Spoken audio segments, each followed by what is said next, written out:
नमस्कार दोस्तों, मैं हर्षित सिंह, फार्मासिस्ट और ड्रग कंसल्टेंट। आज आप पीछे मेरे बैकग्राउंड चेंज देख रहे होंगे।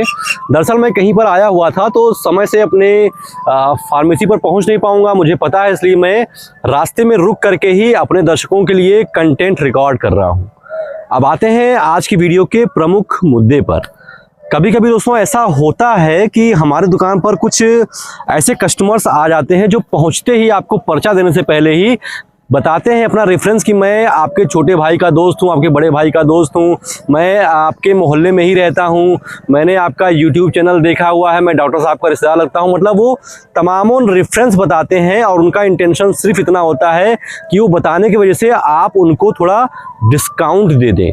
तो ऐसे कस्टमर जो आपके दुकान पर पहुंचते ही आपको रेफरेंस बताते हैं कि भैया मैं आपका जानने वाला हूं, ये हूं, वो हूं, तो ऐसे कस्टमर को किस तरीके से डील करना है। 2 मिनट रुकेंगे, बहुत इंपॉर्टेंट चीज़ें, क्योंकि ऐसे कस्टमर आपके लिए बहुत ज़्यादा महत्वपूर्ण साबित हो सकते हैं। देखिए, जो कस्टमर पहुंचते ही आपसे रेफरेंस बताता है आपको, वो कस्टमर दरअसल गरीब नहीं होता है, उनके पास पैसे की कमी नहीं होती, बल्कि वो इमोशनल होता है। और इमोशनल इंसान को बहुत ही सावधानी से हमें केयर करने और इमोशनल इंसान को बहुत ही सावधानी से हैंडल करने की आवश्यकता होती है, क्योंकि इमोशनल इंसान अगर आपसे एक बार कनेक्ट हो गया तो वो आपका लाइफ टाइम कस्टमर बन सकता है।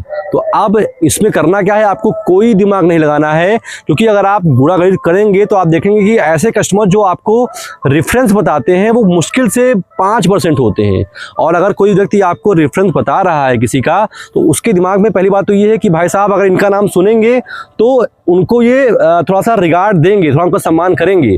और अगर आपने उनके रेफरेंस बताने के बाद भी उस व्यक्ति का सम्मान नहीं किया तो कहीं ना कहीं आप उस कस्टमर को खो बैठोगे। तो ऐसे कस्टमर को करना क्या है, अगर उसने आपको कोई रेफरेंस बताया कि आपको करना क्या है, अरे वाह आप उनके यहाँ से आए हैं, बहुत अच्छा लगा, आपसे मिल करके हाथ मिलाइए, उनको बैठाइए, पानी पिलाइए, और जितना डिस्काउंट हो सके आप उनको डिस्काउंट कर दीजिए। साथ में डिस्काउंट करते वक्त आप उनको बताओ कि भाई मैं नॉर्मल लोगों को इतना डिस्काउंट करता था, लेकिन आप उन भैया के साथ वजह से आए हैं तो मैं आपको इतना % बढ़ा करके डिस्काउंट कर रहा हूँ।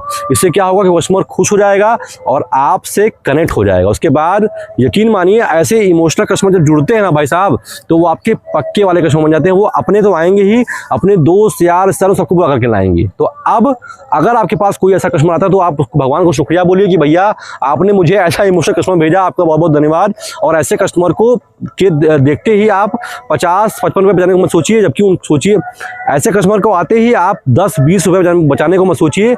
आप करिए सिर्फ इतना कि उनको कस्टमर को बहुत सम्मान से बात कीजिए, जिसका उन्होंने रेफरेंस दिया है उनके लिए भी सम्मान व्यक्त कीजिए, और जितना हो पाए, जितने आपको नुकसान ना हो, आप उनको डिस्काउंट भी कर दीजिए, ताकि वो आपसे कनेक्ट हो और आपका बिजनेस एक गति में बढ़ता रहे। ये छोटी चीज़ है मेरे भाई, लेकिन मैं लिख के दे दूँ, ये बहुत ज़्यादा महत्वपूर्ण है। अगर आपने इसको इम्प्लीमेंट कर लिया तो आप हमेशा फ़ायदे में ही रहेंगे। इसके अलावा आपको एक बहुत महत्वपूर्ण चीज़ बतानी है कि अगर आप मेडिकल स्टोर खोलने वाले हैं, अभी आप पढ़ाई लिखाई कर रहे हैं, कहीं नौकरी कर रहे हैं, आपको मेडिकल स्टोर खोलना तो है, लेकिन आपको उसके विषय में कोई नॉलेज नहीं है, तो अब परेशान होने की आवश्यकता नहीं है। ऐसे लोगों के लिए ही मैंने एक कोर्स लॉन्च किया है जिसका नाम है शिवनीता मेडिकल स्टोर कोर्स। इस कोर्स में मैं बहुत ही सरल भाषा में, बहुत ही आसान तरीके से आपको बताता हूँ कि एक मेडिकल स्टोर खोलने के लिए आवश्यकता होती है, जाहिर सी बात है, ड्रग लाइसेंस की।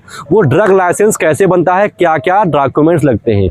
इसके अलावा मेडिकल स्टोर खोलना है तो मैं वो कौन कौन सी दवाइयां ला करके अपने मेडिकल स्टोर में रख लूं ताकि ओवर स्टॉक भी ना हो, मेरा काम चलना शुरू हो जाए। तो मैंने इस कोर्स में आपको बाकायदा 300-400 दवाओं की लिस्ट दे रखी कि आप ये दवा खरीदिए और अपना मेडिकल स्टोर शुरू कीजिए। इसके अलावा मेडिकल स्टोर खोलना है तो रैक काउंटर बनवाना पड़ता है। वो रैक काउंटर बनवाने के बाद अक्सर लोग पछताते हैं कि यार ये मैंने गलती हो गई मेरे से।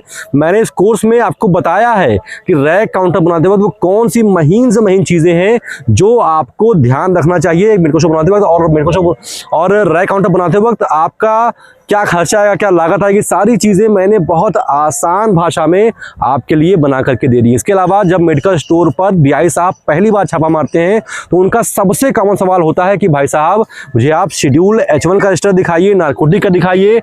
और यकीन मानो 70-80% मेडिकल स्टोर वाले नहीं दिखा पाते हैं और इस जाल में फंस जाते हैं। तो अब मैंने इस कोर्स में बताया आपको कि शेड्यूल H1 का रजिस्टर कैसे मेंटेन करते हैं, नारकोटिक का कैसे मेंटेन करते हैं, क्या फॉर्मेट होती हैं, क्या दवाइयाँ होती हैं। इसके अलावा बहुत बड़ा हेडेक होता है लोगों का कि मैं डॉक्टर साहब का पर्चा कैसे पढ़ूंगा। भाई साहब, मैंने इस कोर्स में आपको बताया है कि डॉक्टर साहब का पर्चा किस तरीके से पढ़ते हैं।